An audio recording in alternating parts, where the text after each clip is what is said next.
کیا جذبات ہے، کیا عرض کروں، کیا قربانیاں دی گئی۔ خواجہ غریب نواز سے پہلے ایک بزرگ ہندوستان تشریف لائے تھے، سلطان محمود غزنوی کے بھانجے حضرت شاہ عبد الرحمن غازی جن کا نام ہے۔ ودربھ کی سرزمین پر ان کا آستانہ ہے۔ حضرت سیدنا مسعود سالار غازی کے خالہ زاد بھائی ہیں اور محمود غزنوی کے حقیقی بھتیجے۔ کیوں آئے تھے ہندوستان؟ دین کی مدد کا جذبہ کیا تھا؟ ایک شخص حج کے لیے جا رہا تھا اور ہندوستان کی زمین سے وہ حج کے لیے گزر رہا تھا، کسی طرح ایسا ہو گیا ہوگا، اس کی ایک بیٹی کو یہاں کے بادشاہ نے چھین لیا اور چھیننے کے بعد اسے مارا اور اس کے ہاتھ بھی کاٹ دیے۔ یہ جان بچا کر بھاگا، جب بھاگا تو یہ اس وقت غزنی کی سرزمین پر پہنچا وہ بندہ کہ شاہ عبد الرحمن غازی اپنے نکاح کی تیاری کر رہے تھے۔ کل کی صبح نکاح تھا اور آج کی دوپہر میں وہ پہنچا تھا۔ اس کے کٹے ہوئے ہاتھ کو دیکھ کر نوجوان 18 سال کے غازی عبد الرحمن نے کہا، بھائی تیرے ہاتھ کٹے کیوں ہیں؟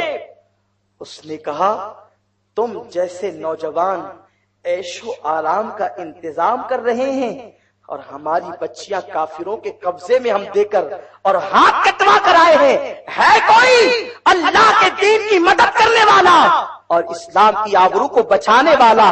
حضرت غازی عبد الرحمن کہتے ہیں، اے لوگوں، شادی کی تیاری ختم کی جائے اور سارے مجاہدین ابھی تیار ہوں، ہم سورج غروب ہونے سے پہلے پہلے روانہ ہو جائیں گے۔ آپ ذرا سوچو تو صحیح، شادی کہتے کسے ہیں؟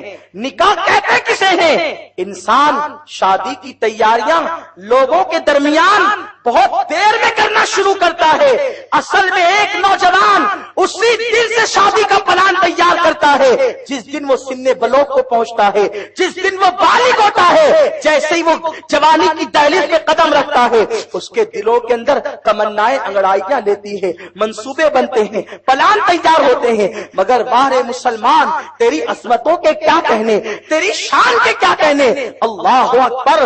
غازی عبد الرحمن کہتے ہیں، سورج غروب نہ ہوگا کہ ہم غزنی چھوڑ دیں گے اور اس کے بعد اپنی ماں کو لے کر کے اور فوج کو لے کر کے کل کی شادی ملتوی کر کے آپ روانہ ہوتے ہیں، ہند کی زمین پر تشریف لاتے ہیں۔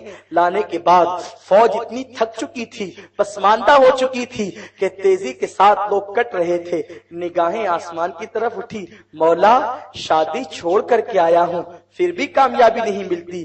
ندائی عبد الرحمن، تیرا امتحان ہے، تو جان بچانے کے لیے جنگ کر رہا ہے یا سلطنت حاصل کرنے کے لیے کر رہا ہے یا شہادت کے لیے میرے لیے کر رہا ہے؟ غازی عبد الرحمن نے کہا، مولا سب تو تیرے لیے ہے۔ کہا، اگر میرے لیے ہے تو اپنی گردن اپنے ہاتھ سے نکال کر اپنی ماں کی گود میں ڈال دے۔ اللہ اکبر۔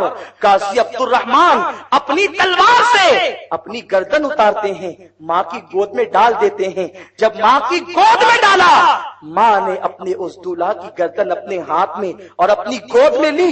عجیب سما تھا۔ اور اس کے بعد پھر کیا تھا؟ جن کی گردنیں کٹ جاتی ہے وہ زمین پہ گر جاتے ہیں، مگر غازی عبد الرحمن نے اپنے ہاتھ سے گردن